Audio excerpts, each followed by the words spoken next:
안녕하세요. 수강생 여러분들. 제12장 금융자산 중 채무상품의 두 번째 강의입니다. 우리가 첫 번째 강의 시간에는 미래 현금 흐름을 현재 가치로 측정하는 걸 배웠죠. 그리고 유효이자율법이라는 방법으로 이자 수익을 인식하는 것도 배웠습니다.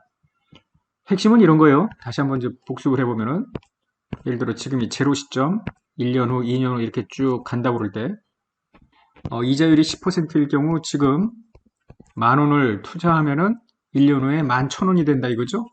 또 1년 후에는 12,100원이 된다는 거죠? 이런 식으로. 그러니까 핵심은 뭐냐면 이제 회계 처리를 할 때 자산이라는 것이 미래 현금으로만입니까? 미래에 유입될 현금이 유입된 어떤 권리, 경제적 자원 이런 것들이 이제 자산인데요. 예를 들어서 1년 뒤에 내가 11,000원을 받을 권리가 있습니다. 지금 얼마일까요? 10,000원입니다. 만약에 2년 후에 12,100원을 받을 권리가 있습니다. 계속 이자율은 10%라고 할 때 역시 10,000원입니다. 그러니까 명목금액으로 본다면 내가 1년 후에 11,000원을 받을 A라는 권리가 있고요. 2년 뒤에 12,100원을 받을 B라는 권리가 있을 때 A하고 B라는 권리를 지금 이제 자산으로 차변에 인식을 해야 되는데 자산 A, 자산 B 얼마로 인식할 것인가? 명목금액 11,000원 또는 12,100원이 아니라 11,000원의 현재가치, 12,100원의 현재가치 쭉 둘 다 10,000원이라는 겁니다. 똑같은 금액이라는 거죠. 이런 식으로. 그래서 자산 A 1년 뒤에 11,000원을 받지만 지금 10,000원으로 인식을 하고 1년 동안 이 1,000원만큼 증액되는 부분이 이자 수익입니다. 예를 들어 B라는 자산 2년 뒤에 12,100원을 받을 건데 지금 10,000원으로 인식을 하고 12,100원과 10,000원의 차이 2,100원을 2년에 걸쳐 유효이자율법으로 이자 수익을 인식한다. 이런 개념입니다. 이자 지급 시점을 뒤로 미루면 미룰수록 점점 명목금액은 더 커질 거 아니에요. 예를 들어 10년 후에는 얼마가 될까요? 굉장히 커지겠죠. 이게 과연 지금의 가치냐? 아니라는 이야기입니다. 전부 요 이자율로 디스카운팅한 현재 가치로 인식하자라는 게 핵심이었고요. 오늘 그런 현재 가치 개념을 이제 본격적으로 사채와 같은 이런 채무상품 투자자의 회계 처리에다가 접목을 시켜보도록 하겠습니다. 자, 먼저 채무상품을 분류해 보는데요. 교재 476에 있는 이 그림은 우리가 11장에서도 한번 봤던 겁니다. 자, 회사가 어떤 금융자산을 보유하고 있을 때 계약상 현금흐름 특성 조건을 충족하는가? 이 현금흐름 특성 조건이라면 미래 특정일에 이자와 원금의 현금 유입이 특정되어 있느냐? 이런 겁니다. 그래서 yes라면 회사의 비즈니스 모델, 사업 모형이 무엇이냐에 따라서 분류를 달리하기로 하겠습니다. 사업 모형은 나는 그냥 원금과 이자만 또박또박 받을 거야. 이렇게 현금흐름 수치가 주 목적이라면은 공정가치 변동에 따른 어떤 정보가 별 의미가 없을 거 아니에요. 금융자산의 공정가치가 높더라도 높아졌더라도 뭐 당장 매도할 게 아니니까. 그래서 이때는 amortized cost, 상각후 원가 측정 금융자산으로 분류를 하는 것입니다. 이때 그 상각후 원가라는 것이 바로 현재가치 평가입니다. 앞으로 제가 이제 present value 이렇게 쓸 건데요. present value로 측정하는 것과 다르지 않습니다. 만약에 현금으로 수치뿐만 아니라 나는 언제든지 매도도 가능해. 이렇다면 공정가치 정보가 중요할 거예요. 왜냐하면 공정가치가 오르면 언제든지 팔아버릴 거니까. 그래서 공정가치로 측정을 하는데 OCI 기타 포괄손익으로 인식을 하는 겁니다. 왜 그런지는 잠시 후에 이야기를 하고요.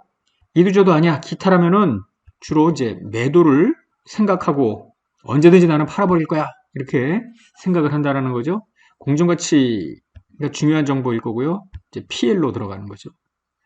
우리가 11장에서 계약상 현금으로 특성 조건을 충족 안 하면은 바로 요리 들어갔죠? 이게 바로 지분증권, 지분상품이었잖아요. 주식과 같은. 우리는 지금 채무상품을 분류하고 있기 때문에 뭐 이거는 생각할 필요 없고요. 그 다음에 이제 요 밑으로 하나 더 있었죠. 11장에서는 Fair Value OCI 선택이라는 것도 있었는데 그것도 지분상품입니다. 우리는 지금 채무상품은 상각후원가 금융자산, 공정가치로 측정하고 기타 포괄손익으로 인식하는 Fair Value OCI 금융자산, 공정가치를 측정하고 당기손익으로 들어가는 Fair Value PL 금융자산 이렇게 셋 중에 하나로 분류를 한다고 보면 되겠습니다. 좀 더 자세하게 들여다볼까요?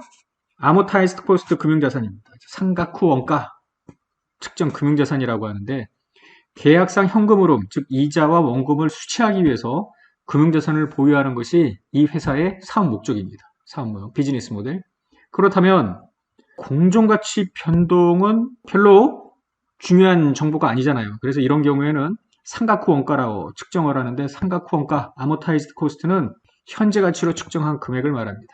그래서 우리가 지난 시간에도 보았던 것처럼 현재 가치 측정을 하고 계속 유의자일부로 장기 미수금의 장부 금액을 조정했던 거 기억나십니까? 바로 이제 그런 식으로 계산한, 측정한 그 금액을 상각후 원가라고 합니다. 이 어떤 금융자산을 AC 금융자산으로 분류했다고 해서 반드시 만기까지 보유하는 것은 아니라는 점에 유의하시기 바랍니다.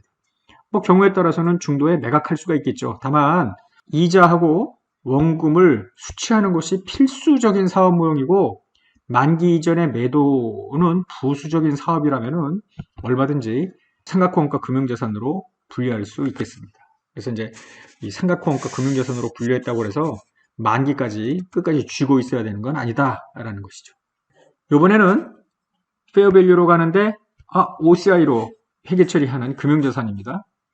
기업의 사업 모형이 원금, 이자의 현금으로 수취, 뭐 이건 당연한 것이고요. 나 그것뿐만 아니라 언제든지 틈을 봐서 매도도 할 거야, 이렇게 두 가지 다를 목적으로 하는 경우에는 페어밸류 OCI 금융자산으로 채무증권을 분류합니다. 이때 이제 평가손익을 기타 포괄 손익으로 인식한다 라는 점이 핵심인데요. 왜 그러냐면은 어떤 이제 채무증권을 취득했습니다. 이럴 때 나는 그냥 원금하고 이자만 수취하는 것이 주목적이야. 그럼 AC 금융자산으로 갈 거 아니에요. 나는 그것도 그거지만 여차하면 팔아버리기도 해야지. 그럼 Fair Value OCI 이렇게 이제 분류를 하는데, 사업 모형이 무엇이냐에 따라서 분류가 다르더라도 결국 채무증권의 본질이 바뀌는 건 아니잖아요. 단지 현금 흐름 수치를 기본으로 하면서 나는 매도는 별로 관심 없어. 난 매도도 할래. 좀 그 차이뿐이잖아요. 이로 인해서 단기 손익이 영향을 받아서는 문제가 있다라는 겁니다. AC 금융자산이든 페어밸류 OCI 금융자산이든 어느 곳으로 분류하든 간에 단기 순이익에 미치는 영향에는 차이가 없는 것이 적절하겠다라는 거죠. 그래서 이 페어밸류 OCI 금융자산은 비록 공정가치 변동을 인식하더라도 PL이 아닌 OCI로 인식하면 단기 손익에 영향을 미치는 것을 막을 수 있지 않겠어요? 그래서 평가손익을요, 기타 포괄손익으로 인식하도록 규정을 한 겁니다. 물론 이제 요 공정가치 평가를 하느냐 안 하느냐의 차이뿐이기 때문에 AC 금융자산, 페어밸류 OCI 금융자산 모두 이자 수익을 인식해야 되고요. 인식하는 이자 수익 금액도 동일합니다. 이자 수익 동일하고요. 여기는 평가를 안 하고 여기는 평가를 하지만 단기 손익이 아니기 때문에 단기 순이익에 미치는 영향은 동일하다, 차이가 없다, 이렇게 기억을 하면 되겠습니다. 하나 더 보겠습니다. 현금으로 수취도 아니고 현금으로 수취한 매도를 동시에 하는 것도 아니야. 이두저도 아니면 결국은 뭐냐면 금융자산의 매도가 필수적인 사업 목적이라는 뜻이죠. 나는 샀다 팔았다 요 공정가치 변동을 눈여겨보다가 하시라도 시세 차익을 노리고 팔겠다라는 것이 사업 목적인 경우에는 공정가치 정보가 핵심이 되겠죠. 그리고 그런 매수 매도를 빈번하게 하면서 인식한 이익, 그것이 성과평가의 어떤 지표가 될 겁니다. 그래서 공정가치로 측정을 하고 이를 단기손익으로 인식하는, PL로 인식하는 이런 금융자산으로 이제 분류를 함으로써 정보 이용자가 미래 현금 흐름 예측, 그 다음에 경영자의 어떤 수탁 책임 여부를 평가하는 데에도 도움을 받을 수 있겠다, 이런 이야기죠. 자, 우리가 10장에서 금융자산 해가지고 현금 및 현금성 자산 및 수취채권을 배운 적이 있는데요. 당시에 이렇게 어렴풋이 이 수취채권도 AC 금융자산이라는 말을 언뜻 하긴 했지만 아직 현재가치 평가를 하지 않았기 때문에 대충 넘어갔던 겁니다. 자, 이제 본격적으로 수취채권이라는 10장에서 배웠던 이 수취채권, 대여금, 미수금, 매출채권도 AC 금융자산에 해당이 되느냐라는 거예요. 자, 보시면 지금 계약상 현금 흐름 특성 조건을 충족하냐? 대여금, 미수금, 매출채권. 그렇죠. 원금이 들어오고 있죠. 대여금 같은 경우에 이자도 받을 거 아닙니까? 근데 이제 사업 모형이 무엇이냐? 보통 수취채권을 가지고 하시라도 나는 팔아버려야지. 혹은 나는 샀다 팔았다 하는 게 주목적이야. 이러지는 않을 거예요. 그래서 대부분 수취채권은 원금 및 이자를 받는 것이 주 목적일 것이기 때문에 아모타이즈 코스트, 상각후 원가로 측정하는 금융자산으로 분류하는 겁니다. 그러니까 이제 수취채권이 계약상 현금흐름 특성 조건을 만족하면 사업무용에 따라서 수취채권이 AC 금융자산이라든지 페어밸류 OCI 금융자산, 페어밸류 PL 금융자산으로 분류할 수 있겠으나 좀 전에 말씀드린 대로 매도 목적일 가능성은 거의 없다라는 거죠. 그래서 일반적으로 AC 금융자산으로 분류한다라는 겁니다. 다만 이제 한두 달 후에 회수할 이런 단기간에 회수할 거라면 굳이 현지가치 평가를 해봐야 명목금액과 현지가치 차이가 썩 중요하지는 않을 거 아니에요. 그래서 실무적 간편법에 따라서 수취채권의 회수기간이 1년 이내라면 현지가치 회계 처리를 적용하지 않는 그런 간편법을 적용하겠습니다. 11장에서도 요 네이버 주식회사의 재무상태표를 잠깐 본 적이 있는데요. 현금이 현금성 자산, 단기금융상품, 단기손익, 공정가치, 금융자산, 이게 페어밸류 PL이죠. 그 다음에 매출채권, 기타채권, 요게 기타 포괄손익, 공정가치, 이게 이제 페어밸류 OCI고요. 이게 이제 유동, 비유동에도 또 뭐 단기 대신 여기 장기금융상품이 있고요. 페어밸류 PL이 있고요. 매출채권, 기타채권 여기도 있는데 이게 바로 장기 회수 기간이 1년 이내가 아닌 1년을 넘어가는 이런 자산일 거예요. 요 기타 포괄손익, 공정가치, 금융자산, 페어밸류 OCI도 마찬가지고요. 이때 주석에 요 세 가지 분류에 따라서 요 앞에 있던 요 계정별 금액들을 이제 솔팅하도록 되어 있었죠. 그래서 애초에 당기손익, 공정가치, 금융자산, 페어밸류 OCI 금융자산은 그대로 됐고요. 여기에 이제 이런 것들이 상각후원가 금융자산인데요. 뭐 현금이 현금성 자산도 여기 이제 셋 중에 하나로 넣어야 되니까 이쪽으로 집어넣은 거고요. 장단기 금융상품, 매출채권, 기타채권 이 중에 이제 장기 금융상품이나 매출채권, 기타채권 등은 아마 현재가치 평가가 이루어졌을 것이고요. 단기금융상품 혹은 유동자산의 매출채권 등은 그냥 명목금액으로 표시가 됐을 가능성이 높죠. 한편 페어밸류 PL, 페어밸류 OCI 중에 상당 부분은 주식, 지분증권일 가능성도 있겠으나 채무 상품일 수도 있겠죠. 이 안에 있는 내용이 궁금해. 이제 이 주석 6번은 일부만 제가 표시를 한 거고요. 이 밑으로 더 내려가면은 이런 이게 들어가 있는 세부 내역도 우리가 알 수 있겠다라는 것입니다. 자, 교재 480페이지 3절의 채무상품의 측정 회계처리를 보겠습니다. 우리가 이 채무상품의 경우에 이제 지분상품과 마찬가지로 최초로 이제 취득을 하고요. 그 다음에 일정 기간 보유하고 있다가 장부에서 제거하는 이제 1년의 회계처리를 볼 건데요. 특히나 이 보유 과정에서는 앞서 요 세 가지로 이제 분류를 할 때 단기손익, 공정가치, 기타 포괄손익, 공정가치 측정, 이 공정가치 평가가 들어갈 거 아닙니까? 공정가치 평가도 해야 되고 이자 수익 인식도 해야 되고 약간 좀 복잡합니다. 회계 처리가. 그래서 채무상품 회계 처리가 이제 지분상품 회계 처리보다 복잡하기 때문에 11장에서 지분상품 회계 처리, 12장으로 이제 채무상품 회계 처리 이렇게 설명을 차례로 우리가 하고 있는 거죠. 공정가치로 측정도 해야 되고 이자 수익도 인식을 해야 되는 이런 금융자산이 약간 복잡하기 때문에 우리가 중급 회계에서 다루기로 하고요. 우리 회계원리 수준에서는 상각후 원가 측정 금융자산만 다루기로 하겠습니다. 그래서 이 채무상품의 측정도 상각후 원가 측정으로 분류되는 금융자산을 최초로 인식할 때 어떻게 할 건지, 보유하고 있을 때는 어떻게 할 건지. 그러니까 보유하고 있을 때는 이제 공정가치 평가는 없고요. 유효자료부에 따른 이자 수익 인식만 있겠죠. 그리고 중도의 매각도 가능하다고 그랬잖아요. 그때 이제 제거할 때는 또 어떻게 할 건지 등을 보겠습니다. 자, 먼저 최초 측정인데요. 일단 최초로 공정가치 측정할 때는 이것이 상각후 원가 측정이든 페어밸류 PL, 페어밸류 OCI든 상관없이 공정가치로 측정하라는 겁니다. 이 공정가치 최초 측정은 지분 상품의 경우에도 이와 같이 회계 처리를 하죠. 다만 이제 채무 상품의 공정가치는 미래 현금 흐름의 현재 가치입니다. 그러니까 이제 채무 상품은 예를 들어 미래 1년 후에 이자, 또 이자도 받고요. 마지막에 이제 원금도 받을 거 아닙니까? 이런 이자 및 원금의 현금 흐름을 전부 지금 시점에서 현재 가치화시키는, 즉 디스카운팅한 그 금액을 의미하는 것이죠. 잠시 후에 어떻게 계산하는지 이제 보도록 할 거고요. 채무상품 최초 측정을 할 때, 즉 취득을 할 때 이제 거래원가가 있을 수 있는데 거래원가 회계 처리는 11장에서 보았던 지분상품 회계 처리와 다르지 않습니다. 자, 거래원가 일단 재고자산이든 유무형 자산이든 자산 취득의 부수에서 발생한 원가는 그 자산 원가에다가 가산을 하잖아요. 그래서 채무상품 최초 인식금액에 가산을 하겠으나 페어밸류 PL 금융자산의 경우에는 장부금액과 기말 공정가치의 차액만큼을 바로 당기손익으로 인식하잖아요. 그러니까 거래원가를 비용 처리하든 아니면 자산 취득원가로 하든 당기손익에 미치는 영향에는 차이가 없다라는 거죠. 11장에서도 같은 내용을 이야기했습니다. 그래서 이제 회계처리의 간편한, 간소화를 위해서 페어밸류 PL 금융자산으로 분류된 채무상품의 경우에는 거래원가를 발생 시에 비용 처리하겠습니다. 자, 채무상품 중에 가장 대표적인 게 이제 사채인데요. 사채는 회사가 발행한 채무증권입니다. 회사뿐만 아니라 국가가 발행할 수도 있습니다. 국채라고 하죠. 지방자치단체가 발행하기도 하죠. 지방채라고 합니다. 은행이 발행할 수도 있습니다. 뭐 은행채 등등등 여러 가지 채권이 있는데 우리는 지금 기업과 관련된 회계를 배우고 있기 때문에 이제 기업이 발행한 사채, 그 사채를 취득한 보유자, 투자자의 회계 처리를 배우는 거고요.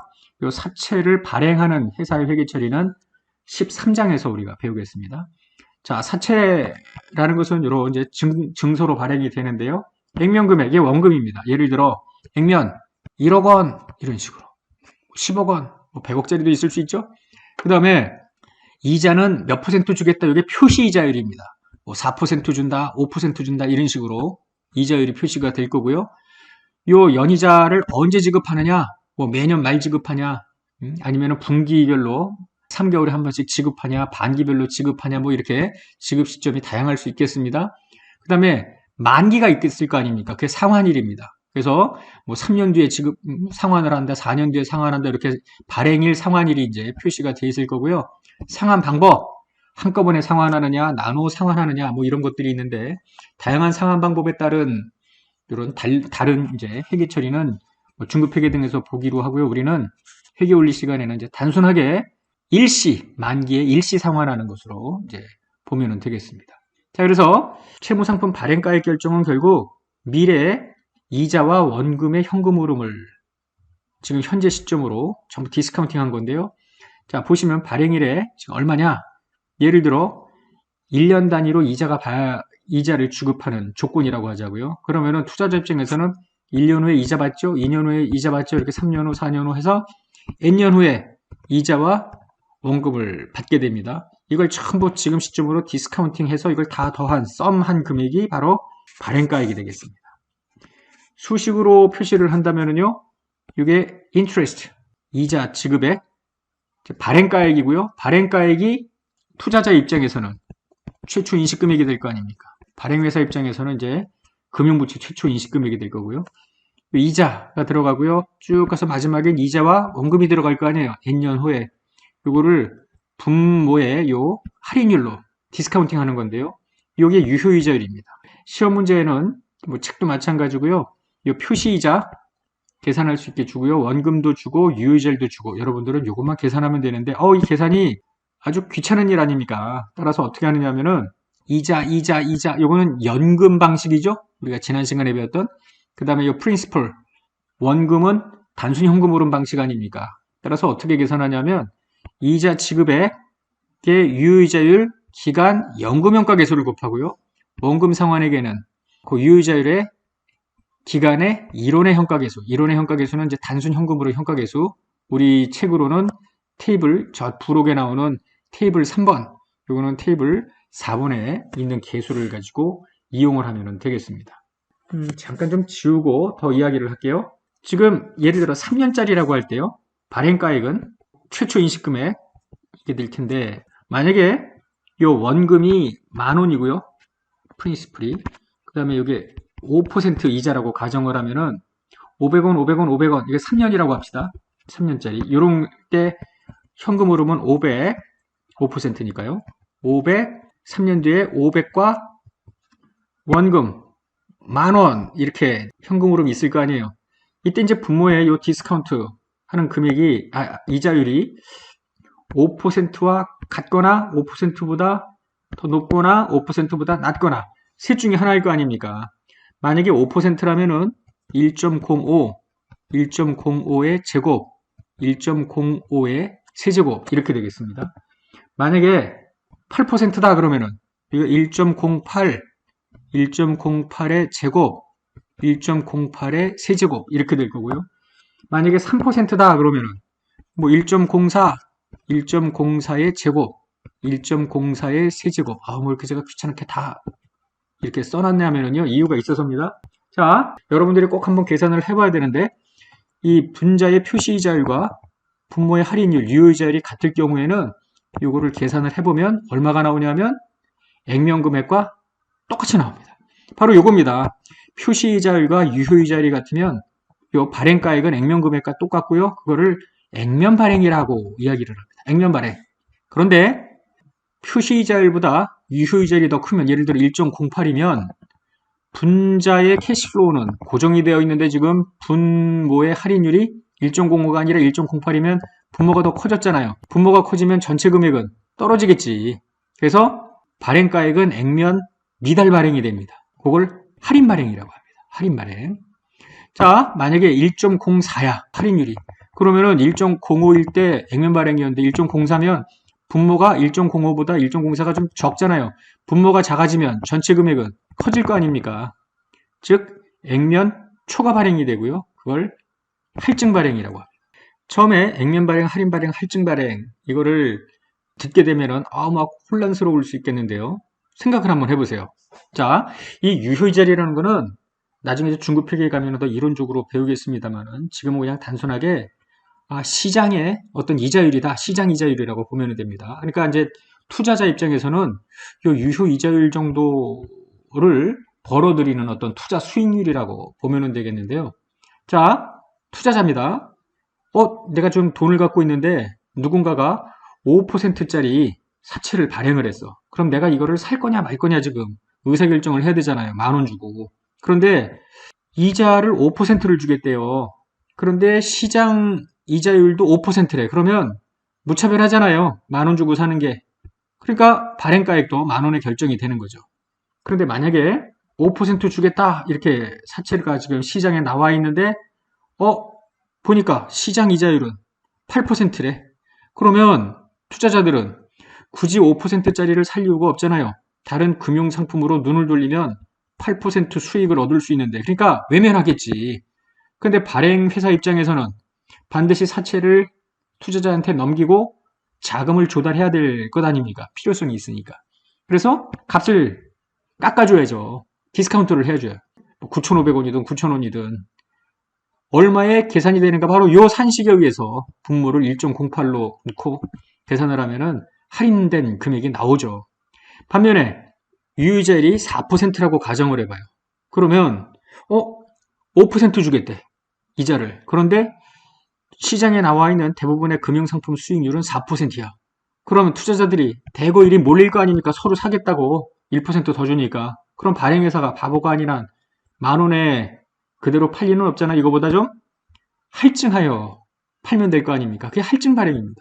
그래서 표시이자율과 유효이자율의 크기에 따라서 액면 발행, 할인 발행, 할증 발행이 결정이 된다. 이렇게 보면 되겠습니다. 자, 우리가 예제 4번을 통해서 확인을 해보고요. 꼭 예제 4번은 여러 차례 반복해서 계산을 해보시기 바랍니다. 갑은 1년도 초에 다음과 같은 조건으로 발행된 의뢰사의 사채를 의리 발행을 한 겁니다. 의뢰사의 회계 처리는 13장에서 배웁니다. 우리는 지금 갑회사 회계 처리를 배우는데요. 1년도 1월 1일에 다음과 같은 조건으로 발행된 의뢰사 사채를 취득을 했대요. 액면 금액은 100만 원이고 이자는 매월 말 5%씩 준대요. 5만 원을 받는 거죠. 그 다음에 상환은 3년도 말에 한꺼번에 상환을 하기로 되어 있고요. 그러면 캐시플로우는 1년 뒤에, 지금 여기면 1년 뒤, 2년 뒤, 3년 뒤에 5만에 앞판 가면 100만 원 이렇게 될 거 아닙니까? 이거를 지금 t = 0 시점, 지금 시점으로 전부 이제 디스카운트를 해야 되잖아요. 나누기를 해야 되는데, 자, 유효이자율이 5%일 때, 7%일 때, 3%일 때로 가정해서 취득원가를 계산해 보고 취득 시에 분개도 해보자. 단 AC 금융자산으로 분류한다 이렇게 되어 있습니다. 그러니까 차변이 AC 금융자산, 대변이 현금 뭐 이런 식으로 이제 분개를 하면 되겠는데, 발행가액이 결국 지급한 이 갑의 입장에서는 지급한 대가가 되겠습니다. 지급한 대가는 요 미래 현금 흐름의 명목 금액은 얼마예요? 100만원에 5만 5만 5만이니까 115만원, 명목금액 115만원의 현재가치가 되겠죠. 이제 계산을 해보겠습니다. 자, 먼저 유효이자율이 5%입니다. 표시이자율도 5%죠? 액면 발행입니다. 투자자 입장에서는 결국 액면 취득이 되겠죠. 어떻게 계산하냐면요. 다시 보면은 5만에 이제 100만원 이렇게 이제 되는데 요 5만이 연금 아닙니까? 그러니까 이자 지급액 요 5만원에 연금 효과 계수를 곱하는데요. 기간은 3, 한 번, 두 번, 세 번 아니에요. 이자율은 5%입니다. 그래서 테이블에서 그 계수를 찾아내면 되고요. 100만원은 지금으로부터 3년 후에 원타임으로 지금 발생하는 거 아닙니까? 그래서 100만원에, 여기죠. 100만원에 기간 3, 5%의 1원의 단순 현금 흐름 그 계수를 곱합니다. 그러면 100만원이 나옵니다. 정확히 100만원이 안 나올 수 있습니다. 왜냐하면 이게 소수이기 때문에 소수점 이하 여기는 지금 5째짜리까지 나오는데요. 6, 7, 8째짜리로 갈수록 정확할 거 아니에요. 이게 반올림된 소수이기 때문에 1, 2원 차이는 날 수 있겠습니다. 그래서 100만원 이렇게 하면은 현금 100만원 나가고 A씨금융자산 100만원 분결하면 돼요. 만약에 유효이자율이 7%야. 그러면은 앞서 요 식을 한번 항상 머릿속에 넣어보세요. 분모가 1.05에서 1.07로 지금 커지는 거 아니에요. 그럼 전체 숫자는 내려갈 거란 말이죠. 자, 5만원과 100만원은 그대로고요. 기간 3회 이번에는 7% 연금효과 계수를 집어넣습니다. 그 다음에 7%의 1원의 현가계수를 집어넣으면은 94만 7,516원, 한 5만원 이상 할인된 금액으로 발행을 하게 되고 결국 취득도 할인 취득이 되죠. 그래서 그때 현금 947516, A씨금융자산 947516. 실무에서 발생하는 많은 사례가 바로 이런 할인 취득 사례입니다. 표시이자율보다 유효이자율이 좀 더 높은 이런 상태가 되겠죠. 자, 마지막으로 이번에는 3%입니다. 다시 현재가치 계산식을 머리에 떠올려 보세요. 분자의 캐시플로우는 확정되어 있는데 5%씩 분모가 3%로 줄어듭니다. 분모가 작아지면 전체 금액은 커질 거 아닙니까? 그래서 할증 발행, 취득자는 할증 취득이 되는데요. 자, 이번에는 5만원, 100만원에 각각 기간 3, 이번에는 3% 연금효과, 3% 1원의 현가계수를 각각 테이블에서 찾아서 곱합니다. 시험 문제를 풀 때는 이 개수를 다 줄 거예요. 여러분들은 그 개수만 갖다가 넣으면 되는 거죠. 그러면 56,571원만큼 할증 발행된 상태죠. 카페사는 할증 취득이 되죠. 그래서 현금 1056571, A씨금융자산 1056571 이런 식으로 됩니다. 자, 오늘은 여기까지 우리가 배우는데요. 지난 시간에 배웠던 현재가치 그 계산 방식을 지금 사채 발행가액 계산에다가 집어넣었던 겁니다. 그리고 발행가액을 계산하면 그게 바로 이제 투자자 입장에서는 취득 원가가 되죠. 최초 인식금액. 그래서 A씨금융자산으로 인식할 금액이 액면 취득, 할인 취득, 할증 취득 금액으로 바뀌었는데 바로 이 표시이자율과 유효이자율이 같으냐 다르냐, 즉 유효이자율이 더 크냐 더 작으냐에 따라서 달라졌던 겁니다. 앞으로 우리가 남은 일은 뭐냐면 이렇게 이제 A씨금융자산을 인식한 후에 할인 취득 또는 할증 취득의 경우 이후에 3년 동안 유효이자율법에 따라서 이자 수익은 어떻게 계산하느냐 이런 것들이 이제 다음 시간에 우리가 배울 내용입니다. 계속 연계돼서 배우기 때문에 미루지 마시고 오늘 했던 내용 2차례 이상 교재를 통해서 복습하시고 계산도 직접 계산기 가지고 풀어보시기 바랍니다. 자, 오늘 강의 여기서 마치겠습니다. 수고하셨습니다.